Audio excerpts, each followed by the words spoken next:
嗨，各位朋友们，我是你们的老朋友胖僧。今天咱们得好好聊聊一件让我心头沉甸甸的事儿。说起来，我每次看到这样的新闻，都感觉一股寒意从脚底板直窜到脑门。你说都2025年了，我们的社会都发展到这个地步了，怎么还能冒出这种比旧社会还要旧社会的事情来？简直是荒谬透顶，让人脊背发凉。最近湖南岳阳临湘市燕飞砖厂被揭露出来的事儿，就像一记重锤，狠狠地砸在了我的心口上。上官正义老师再次冲锋在前，曝光了这家砖厂长期利用外包工头，控制着好几位疑似智力障碍的朋友去搬砖。听到这些，我真的想爆粗口。每天在40度的高温里，像老黄牛一样被驱使着搬砖，每天12个小时，没有周末，没有节假日，全年无休，这哪是干活啊？这分明是往死里炸！而且他们连最基本的劳动保护都没有，生病了就只给片止痛药，简直是把人当机器使，甚至连机器都不如，机器坏了还能修。这些人呢，他们的命就不是命吗？更可气的是，那些工头竟然还扣押着这些可怜人的身份证，用暴力和威胁来限制他们的自由。我听到这儿，肺都快气炸了。这不就是赤裸裸的奴役吗？他们对外宣称一天能给300块钱，结果呢，实际情况是只管饭。没错，你没听错，就只是管饭，没钱，没自由，还被迫进行高强度的劳动。这根本就是现代版的奴隶制度啊！我甚至觉得，美帝以前的那些黑奴待遇可能都比这些被困在砖厂里的兄弟们强上那么一星半点。这简直是历史的倒退，文明的耻辱。你们知道吗？这些被拐来的工人，大部分都来自云南贵州交界处的偏远山区，好多都是40、50岁的人了。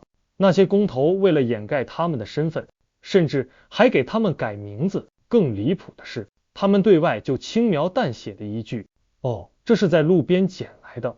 捡来的人是商品吗？说捡就捡，说卖就卖，这简直是丧尽天良。幸好有上官正义老师的举报，警方才火速出动，解救了这些被困的智障人士，也把砖厂的负责人和工头给控制住了。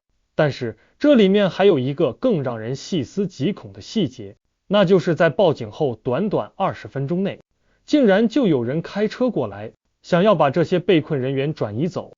我的天哪，这是什么速度？是什么样的关系网，能让消息传得这么快，行动的这么隐秘？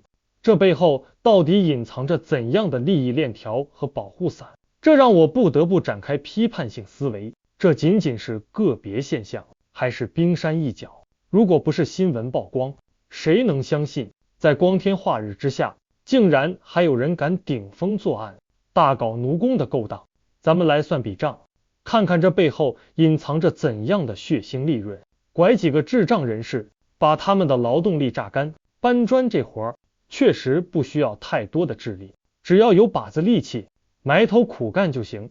一个人一天要是真能榨出300块钱的价值，一个月就是9000块，5个人一个月就是45000块，一年下来50多万的利润就滚滚而来了。如果这些可怜的奴工出了什么意外，不幸离世，往路边一扔，那就成了失踪人口，神不知鬼不觉，简直是人间蒸发。现在你们明白了吧？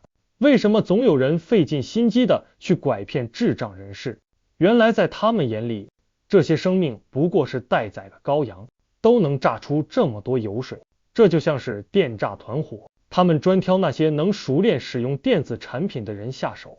而黑砖窑呢，则像嗅到血腥味的鲨鱼一样，就喜欢盯上智障人士。只要有钱可赚，他们才不管什么法律不法律，什么道德不道德，统统都可以踩在脚下，碾成碎片。听到这些，我不由得想起了多年前山西洪洞的黑砖窑案，那些被囚禁的童工和奴工，至今想起来都令人痛心。还有2011年，河南的记者崔松旺为了揭露黑砖窑的罪恶，他硬是假扮成乞丐，卧底进去，最终解救了30名智障人士。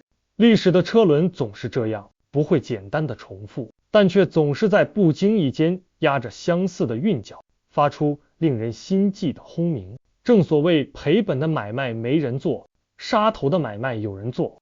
这话听起来残酷，却道尽了人性的贪婪与扭曲。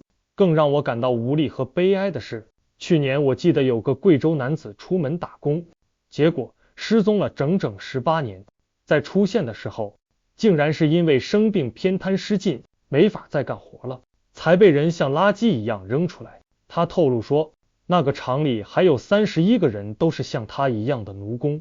当时这件事也引起了轩然大波，大家都在关注。可是后来呢？那31个人到底解救出来了吗？至今我都没看到后续的报道，这让我不禁感到阵阵心寒。我当时就忍不住感叹，都2024年了，怎么还会发生这种事情？而现在我又得感叹一句，没想到啊，都2025年了，这种人间悲剧还在上演。如果不特意强调年份，可能很多人会误以为这还是1925年甚至更早期的故事吧。这真是时代的悲哀，人性的泯灭。只要有利润这块肥肉摆在那儿，就一定会有人前仆后继的去钻营这条黑色产业链，直到把它完善的滴水不漏。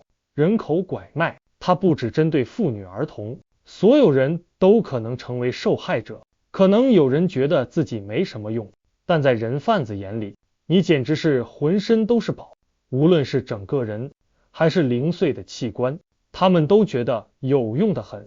这次事件能被曝光，还得感谢像上官正义老师这样的吹哨人，他就像一盏孤独的灯塔，在黑暗中指引着方向，经常曝光各种人口拐卖的案例。现在很多事情好像非得网红去曝光，才能引起有关部门的重视，比如水污染问题，大家就去找渔猎奇哥去曝光。这让我有一种错觉，好像有时候网红比那些本该承担责任的部门还要好使，这难道不值得我们深思吗？所以今天的视频，我想跟大家一起思考，我们到底该怎么做，才能彻底杜绝这类人间悲剧的重演。这不仅仅是靠某个英雄的个人努力，更需要我们整个社会，从法律的健全到监管的落实，再到每个人对身边弱势群体的关注，共同编织一张严密的保护网。各位朋友们，你们觉得呢？在评论区告诉我你们的想法吧，我们一起来探讨，一起努力，让光明驱散黑暗，让悲剧不再上演。今天这个话题我就暂时说这么多，如果您有不同的看法或者建议，记得留言告诉我。欢迎订阅我的频道，我是胖僧，谢谢大家。